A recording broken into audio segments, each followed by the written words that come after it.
Toyota Etios Liva 2018 model VD 7000 kilometre ഓടിയിട്ടുള്ളത്. Second owner വാഹനമാണ്. Company service. റീപ്ലേസുകളോ accident കേസുകളോ ഒന്നുമില്ല.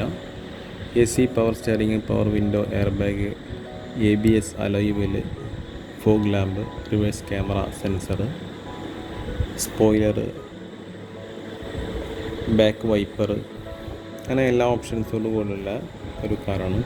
7 ലക്ഷം രൂപയാണ് ഉദ്ദേശിക്കുന്ന വില. ഒറിജിനൽ കേരള വണ്ടിയാണ്. താല്പര്യമുള്ളവർ വിളിക്കുക. വിളിക്കേണ്ട നമ്പർ 9747888958 9747 888 958. വീഡിയോ ഇഷ്ടമായി ലൈക്ക് ചെയ്യുക, ഷെയർ ചെയ്യുക, കമൻറ്റ് ചെയ്യുക. ചാനൽ സബ്സ്ക്രൈബ് ചെയ്യാത്തവരാണെങ്കിൽ തീർച്ചയായും സബ്സ്ക്രൈബ് ചെയ്യുക. നിങ്ങൾക്ക് ഇത് യൂസ്ഫുൾ ആവുമെന്ന് കരുതുന്നു. Okay, thank you.